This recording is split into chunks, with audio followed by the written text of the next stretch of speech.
ठीक है, कल हम लोग पढ़ लिए थे एल्युमिनियम का निष्कर्षण, आज हम लोग पढ़ रहे हैं लोहे का निष्कर्षण। 5 मार्क्स का आता है। कितने मार्क्स का? 5 मार्क्स। लड़का लिखना मत करो, बोलन समझाए तो लिखना नहीं। तो लोहे का निष्कर्षण 5 मार्क्स का आता है। इसे 5 मार्क्स का ही क्वेश्चन आता है, इसके अलावा कोई क्वेश्चन इससे नहीं पूछा जाएगा। ऑब्जेक्टिव पूछ सकता है कि हेमेटाइट का फॉर्मूला क्या होता है और इसका रंग कैसा होता है। लाल रंग होता है। मैग्नेटाइट आयस का फॉर्मूला Fe3O4, लैंगनोनाइट का Fe2O3 3s2 और आयरन पाराइट का Fe2। ठीक है, तो ये लोहा के प्रमुख अयस्क हैं। इसी अयस्क से हम लोग क्या निकालते हैं? लोहा मिलेगा। ठीक है, तो हम लोग लोहा का निष्कर्षण मतलब होता है कि अयस्क से लोहा को निकालना। तो उसका हम लोग यूज कर रहे हैं अयस्क को Fe2O3 3s2।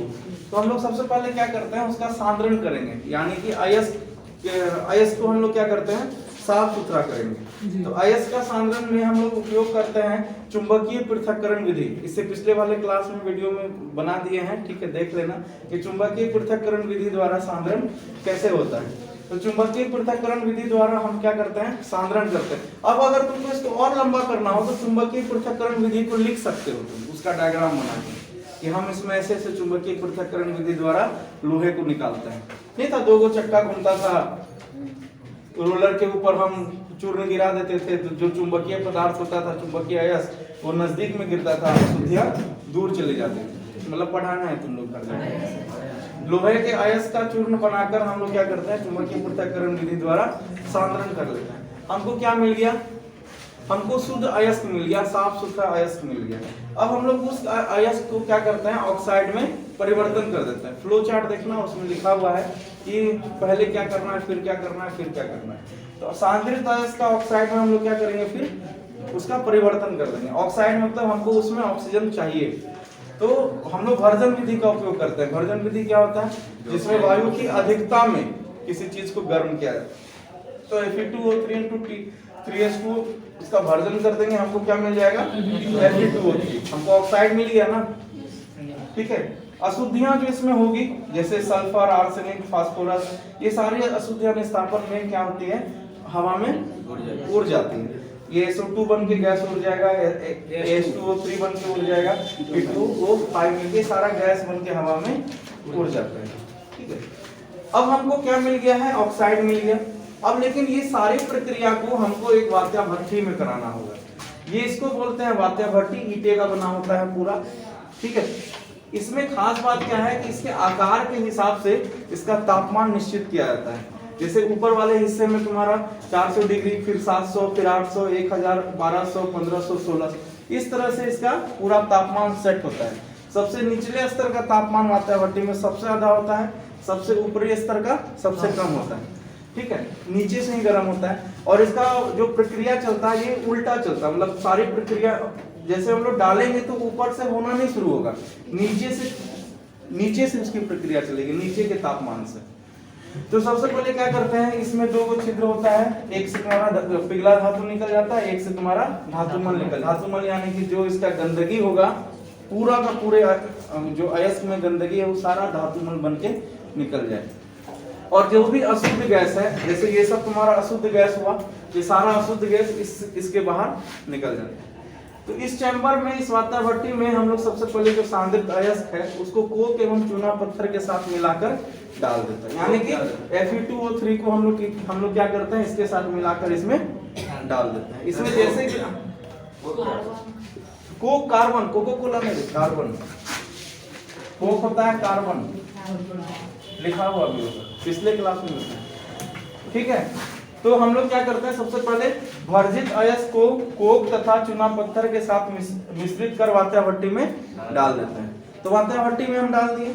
अब वात्या भट्ठी में डाल तो किधर गिरेगा, नीचे की तरफ। ये ऊपर से नीचे आने के क्रम में बहुत सारी जो अशुद्धियां हैं वो गैस बन के क्या हो गया, शुद्ध गैस के छिद्र से बाहर निकल जाएगा। बस ये डायग्राम देखते रहना अपने जगह। अब उसके बाद जो इसमें पूरा प्रक्रिया होता है वो 4 चरण में होता है। 4 चरण यानी कि 4 क्षेत्र है इसमें अलग अलग। एक ये निचला क्षेत्र है जिसको हम लोग बोलते हैं दहन का क्षेत्र, ये वाला हिस्सा, ये हो गया दहन का क्षेत्र। उसके बाद आते हैं अपचयन का क्षेत्र। अपचयन का क्षेत्र जो है वो तुम्हारा बीच वाला हिस्सा होता है, सॉरी ऊपर का हिस्सा होता है, यहाँ से लेके यहाँ तक का। ठीक है, उसके बाद होता है धातुमल क्षेत्र बीच वाला हिस्सा, ठीक है। इस तरह से अलग अलग तापमान पर अलग अलग इसमें एरिया बनाया गया है, उसका काम अलग अलग है, ठीक है। अब हम लोग क्या करते हैं, उसमें अलग अलग क्षेत्र के हिसाब से देखते हैं कि उसमें क्या क्या प्रक्रिया हुआ है। सबसे पहले तुम्हारा दहन का क्षेत्र, जैसे ही सारा चूना पत्थर मिश्रित करके सब अयस्क नीचे की ओर आता है, तब ये 1500 से 1600 डिग्री तापमान पर जो कार्बन है वो किसमें परिवर्तित हो जाता है, कार्बन डाइऑक्साइड में, और ये गैस बन के निकल जाता है।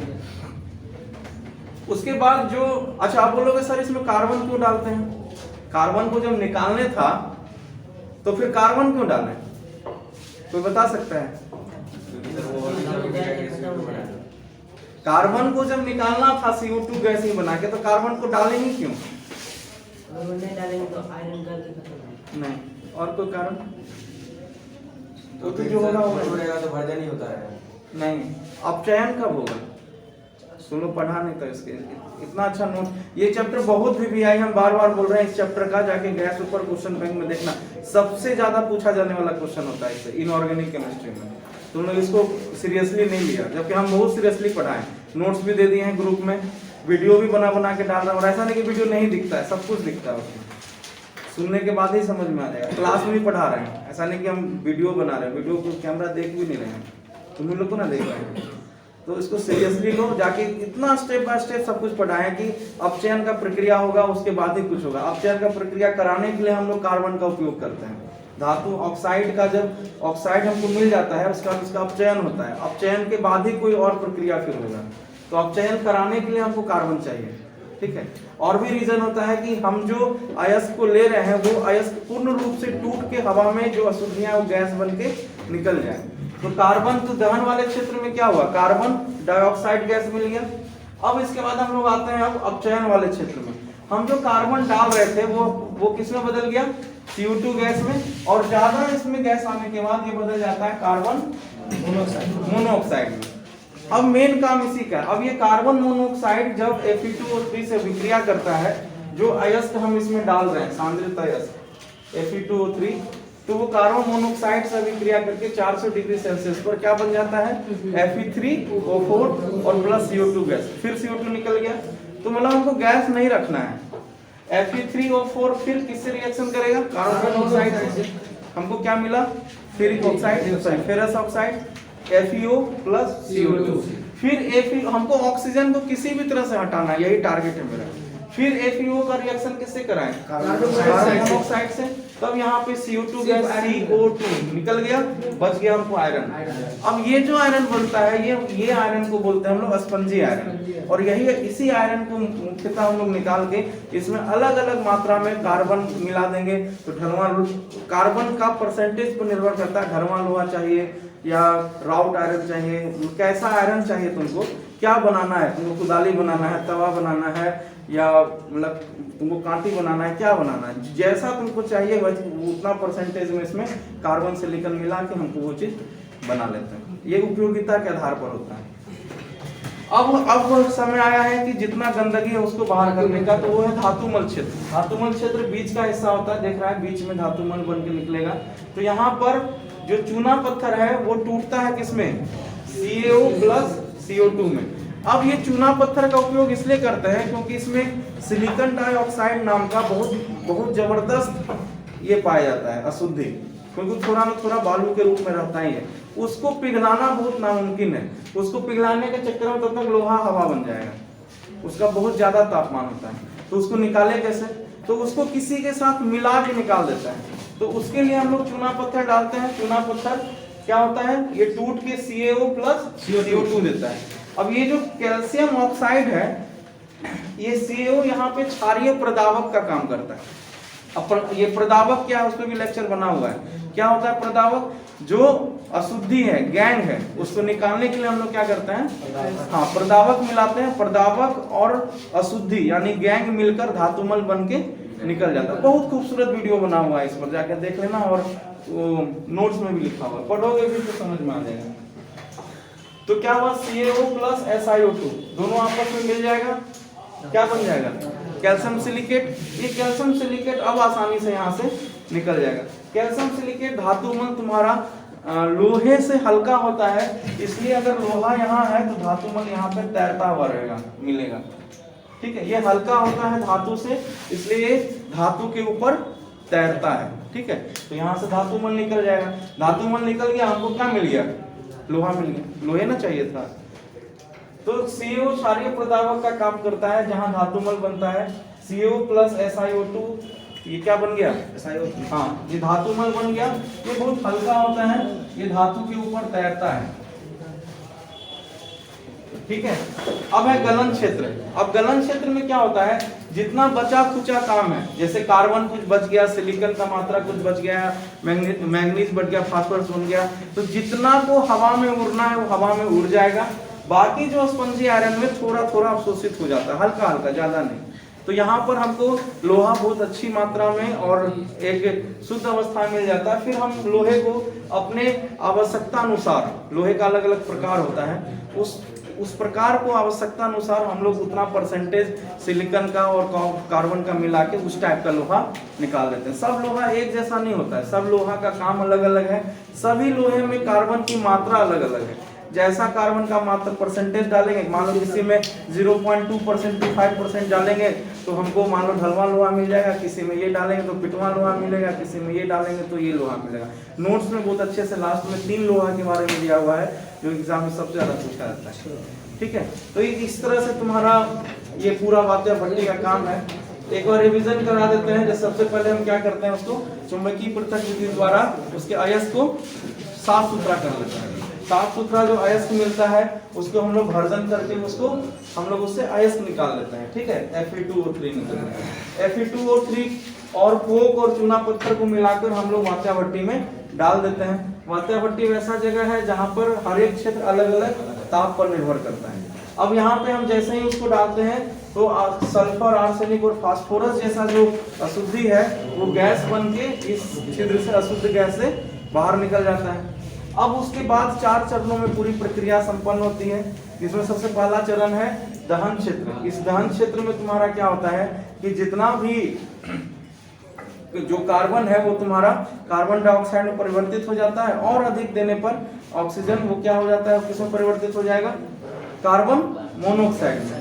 फिर आता है अपचयन क्षेत्र। यहाँ पे अपकरण होता है, यहाँ पे हमको किसी भी रूप में ऑक्सीजन को उस अयस्क से हटाना है। तो उसके लिए सबसे पहले फेरिक ऑक्साइड का रिएक्शन हुआ किससे? कार्बन मोनोऑक्साइड के 400 डिग्री सेल्सियस पर। हाँ, इसमें तापमान बहुत मायने रखता है इसके रिएक्शन में। तापमान नहीं रखोगे तो नंबर कटने का 3 पेज भी लिख के आ जाओगे, हो सकता है तापमान नहीं लिखोगे तो 2 ही नंबर दे दें, क्योंकि मेन खेल तुम देख रहा है किसका है, वात्या भट्टी का ही है, इस ताप का है। हाँ, फिर Fe3O4 फेरेसोफेरिक ऑक्साइड के साथ इसका कार्बन मोनोऑक्साइड का रिएक्शन कराएं। इसका नाम है फेरेसोफेरिक ऑक्साइड, Fe3O4 फेरेसोफेरिक ऑक्साइड। इसको मिक्स्ड ऑक्साइड बोलते हैं। ठीक है, उसके बाद धातुमल क्षेत्र में क्या होता है, जो कैल्शियम और कैल्शियम कार्बोनेट है वो टूटेगा 800 से 1000 डिग्री सेल्सियस पर, जहां पर CaO और CO2 मिलता है। CO2 गैस उड़ गया।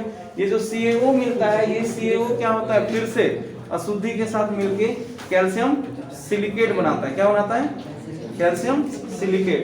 और ये जो कैल्शियम सिलिकेट है ये धातुमल है, ये हल्का होता है और धातु के ऊपर तैरने लगता है। यहाँ से हमको अलग मिल जाता है, अलग हो जाता है। और गलन के क्षेत्र में यानी कि सबको एक साथ मिलके गल जाता है। जो बचा कुचा कार्बन है, अशुद्धियां है, थोड़ा बहुत वो तुमको अपने आवश्यकता अनुसार यानी कि स्पंजी आयरन में तुम उतना ही परसेंटेज कार्बन का मिला के अलग अलग प्रकार का लोहा प्राप्त करना है। ठीक है, कोई दिक्कत? यहाँ तक सारा नोट्स में अवेलेबल है, इजी लैंग्वेज नोट्स है, लिख सकते हो। ठीक है, हाँ, कल कार्बन का पढ़ेंगे लास्ट।